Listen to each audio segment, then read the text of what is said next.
নমস্কার, আমি রূপসা। আপনারা দেখছেন কলকাতা নিউজ টাইমস। আজ কিন্তু আমরা চলে এসেছি আবারও ডক্টর সুবোধচন্দ্র রায়ের বাড়িতে। এবং আজকে কিন্তু স্যারের কাছে একটাই প্রশ্ন, যে প্রথমে স্যার কেমন আছেন। হ্যাঁ, ঠিক আছে, ঠিক আছে। হ্যাঁ।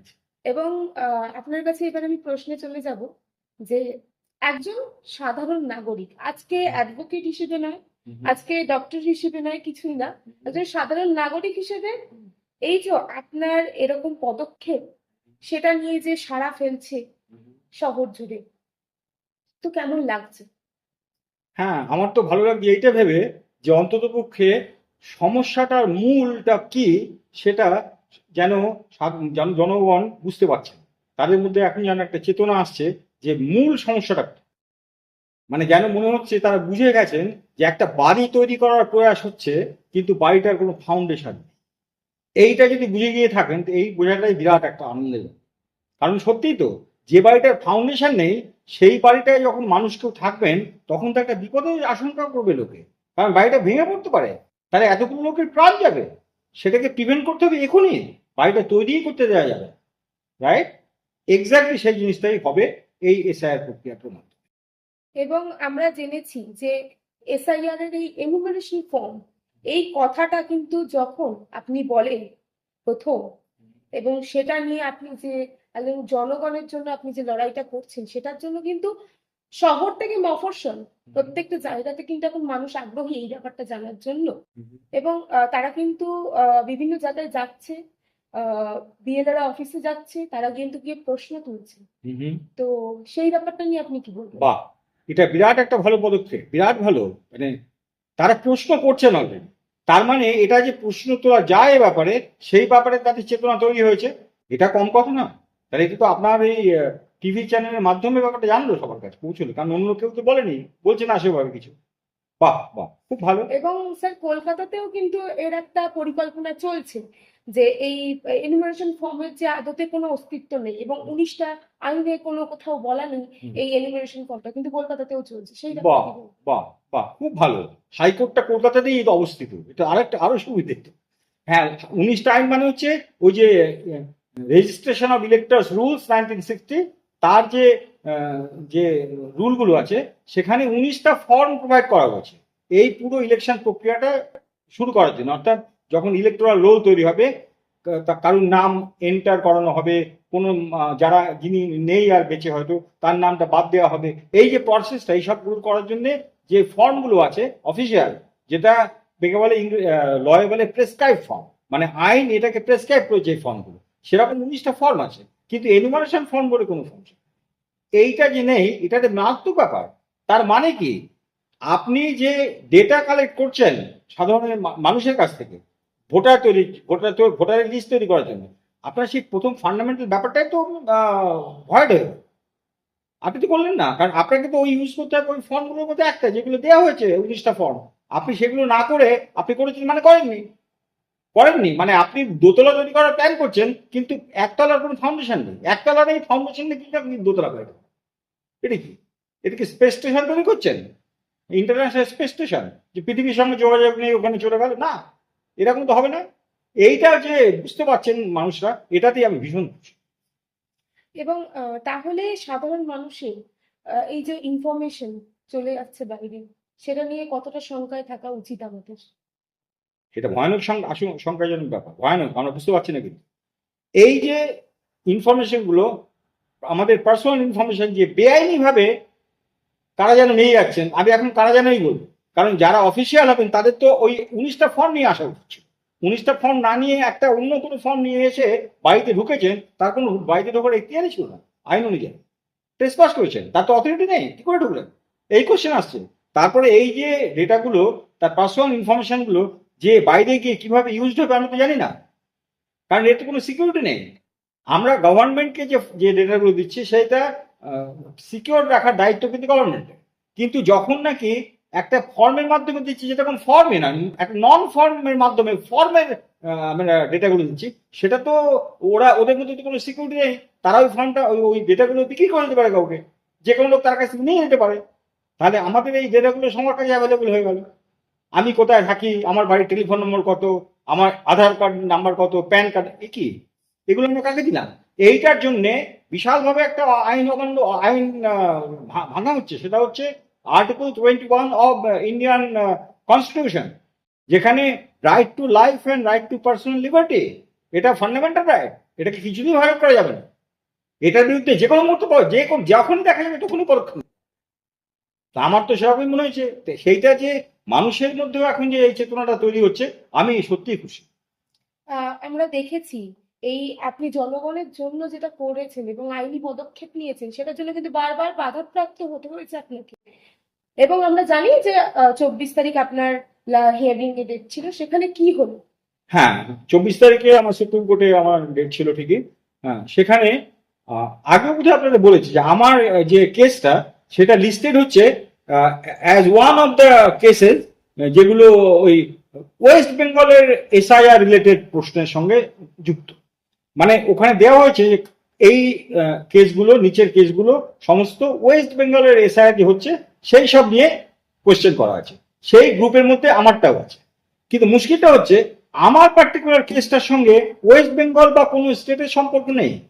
এটা তো একটা ডেফিনেট কনস্টিটিউশনাল কোয়েশ্চেন, যে এনুমারেশন ফর্ম বলে ফর্মটাকে ইউজ করা হয়েছে তেমন কোনো ফর্মের আইনি অস্তিত্ব নেই।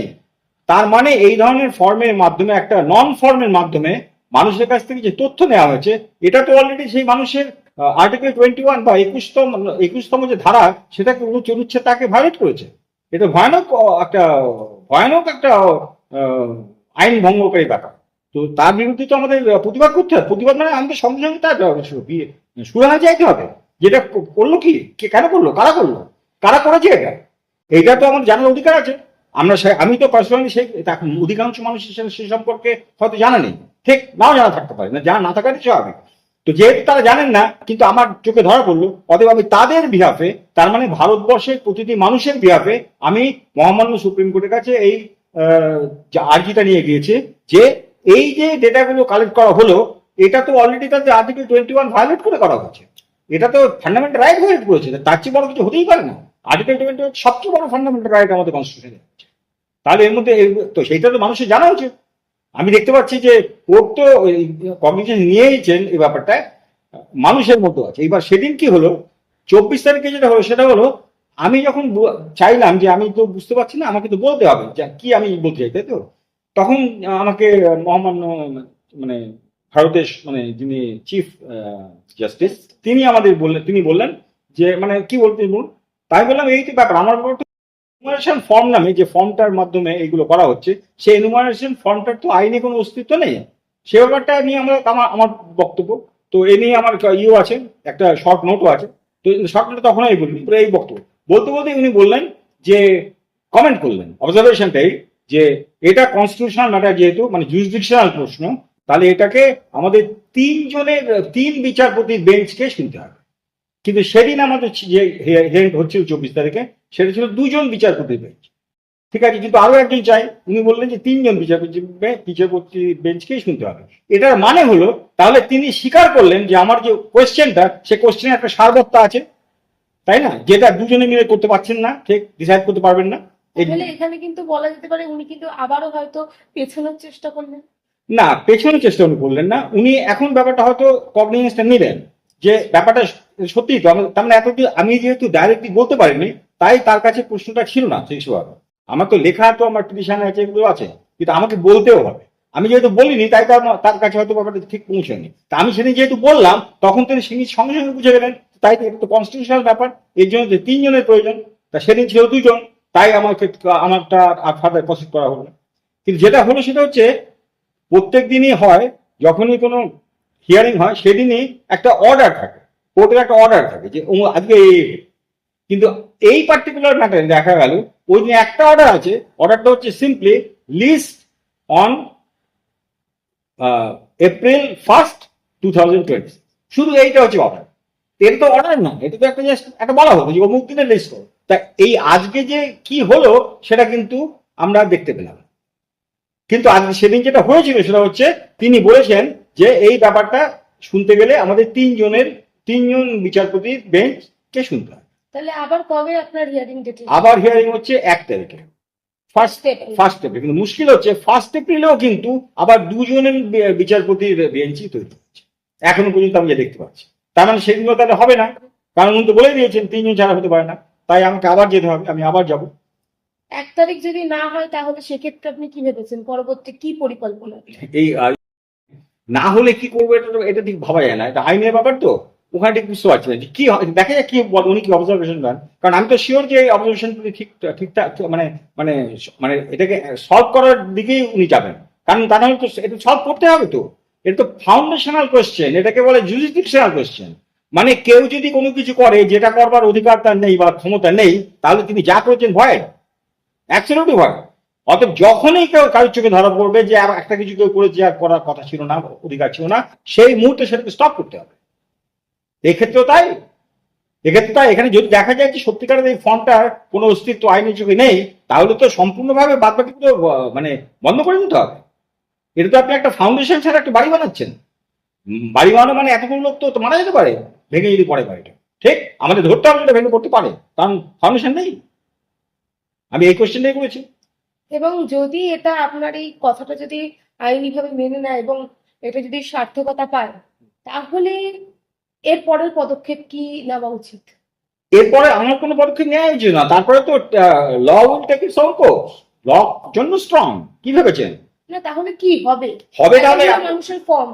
এতগুলো মানুষের, হ্যাঁ এইবার সেইটা নিয়ে তখন তো আবার কোশ্চেন এসে যাবে যে এই যারা কালেক্ট করেছে তাদের কৈফিয়ত দিতে হবে, তাদের সমস্ত সারেন্ডার করতে হবে, তাদের ডিক্লেয়ার করতে হবে এই সমস্ত ফর্ম ভয়। তার মধ্যে যেগুলো যে ডেটা দেওয়া হয়েছে সে ডেটাগুলোর কোনো অস্তিত্ব নেই, অর্থাৎ বলতে হবে যে ওই ডেটাগুলো মুছে গেল, এইটা করতে হবে। তাহলে আমরা কি সবাই যারা যারা করেছি তারা কি প্রত্যেকে সেই ফর্ম ফেরত পাবো? ফর্ম ফেরত করার দরকার হবে না, তারা শুধু ওই ওদের ডেটা লিস্ট যেটা যে করা হয়েছে, যেটা স্টোর করেছে যেখানে, সেই ব্যাপারটাকে মুছিয়ে দিতে। যদি দেখা যায় যে ফর্মটা মানে আইনি অস্তিত্ব নেই ফর্মটার, এটা তো সুপ্রিম কোর্ট বিচার করবেন। কারণ হচ্ছে আমি তো খালি বলতে পারি যে আপনি দেখুন এটা আছে না, আমার চোখে ধরা পড়ছে, তাহলে আপনি দেখুন। এবার যদি থাকে তাহলে তো আমার সত্যি কিছু করার থাকবে না, কারণ আমি করবোই বা কেন? যদি এটা আইনসঙ্গত হয়ে থাকে আমার তো করবার দরকার নেই। আমি তো আইনসঙ্গত নয় মনে করেই এটা করছি, ঠিক না? যদি আইনসঙ্গত, যদি 1 থেকে 19টা ফর্মের মধ্যে ধরুন ছিল, তাহলে আমি যেটা করতাম? নিশ্চয়ই না। যেহেতু নেই আমি তাই করেছি। এখন অন্য কোথাও কোনোভাবে এটা আছে কিনা তো আমি জানি না, সে তো সুপ্রিম কোর্টে বিচার্য, তাই এটাকে সুপ্রিম কোর্টে নিয়ে যাওয়া হয়েছে। দেখা যাক কি হয়। তো দেখতেই পাচ্ছেন যে ডক্টর সুবোধচন্দ্র রায়ের বক্তব্য কি, এবং এই মুহূর্তে দাঁড়িয়ে কিন্তু প্রত্যেক জনগণকে কিন্তু প্রশ্ন তুলতে হবে। শুধুমাত্র এই কলকাতা শহরে নয়, বিভিন্ন জায়গায় যারা যারা আমাদের দর্শক রয়েছেন তাদের প্রত্যেকের কাছে কামনা যে প্রশ্ন তুলুন, আদতে কি এর সত্যি অস্তিত্ব আছে? সেটা কিন্তু জানতে হলে আপনারাই রয়েছেন, আপনাদের কথাই কিন্তু শেষ কথা, কারণ জনগণই সব। তো চোখ রাখুন কলকাতা নিউজ টাইমসের পর্দায়। এই জনগণই সব বলে আমার খুব ভালো লাগলো, আপনি যে বললেন জনগণই যখন সব বলছেন, তাহলে জনগণকে আর সাধারণ জনগণ বলবেন না এরপর। তারাই কিন্তু সব, সমস্ত অসাধারণের মাথার উপর দাঁড়িয়ে আছেন ওই সাধারণ জনগণ, ঠিক না? সমস্ত কিছু, এই যে আপনি ধরুন সুপ্রিম কোর্টটা বা কোথা থেকে এসছে? আকাশ থেকে তো আসেনি। সুপ্রিম কোর্ট বানিয়েছে করতে কিভাবে? ওই কনস্টিটিউশন একটা ধারায়। এই কনস্টিটিউশনটা কে বানালো? ওই আপনার সাধারণ জনগণ। দেখতে পাচ্ছেন তো, সাধারণ জনগণ কিন্তু অসাধারণ জিনিস তৈরি করছে, ঠিক আছে? অতএব একদমই, মানে স্যারের কথা আমি একদমই সহমত। তো স্যারকে আমি বলবো যে থ্যাংক ইউ আমাদের এতটা সময় দেওয়ার জন্য। আহ, ধন্যবাদ স্যার, ধন্যবাদ। আচ্ছা, খুব ভালো লাগলো। হ্যাঁ, দেখা যাক কি করা যায় এর পরবর্তীতে। মানুষ করবে না, আমার কিছু করার নেই, আমি তো শুধু দেখিয়ে দিলাম মাত্র। আমি খালি পয়েন্ট আউট করলাম, আমি নিমিত্ত মাত্র, অ্যাকচুয়ালি আমি কিছুই করিনি। নেই, জিনিস নেই, আমি সেটাই বলি। যে এখন সবাই দেখতেও পাচ্ছেন সত্যি তো নেই, তাহলে যে নেই থাকে তাহলে এতে কি মানে নন ফর্ম, তো নন ফর্মকে আপনি ফর্ম হিসেবে অ্যাপ্লাই করেছেন, এর মানে হচ্ছে তো আপনি তো বেআইনি কাজ করছেন, এটা অপরাধমূলক ব্যাপার। কি হবে? একদমই তাই। Thank you sir, thank you এতটা সময় দেওয়ার জন্য।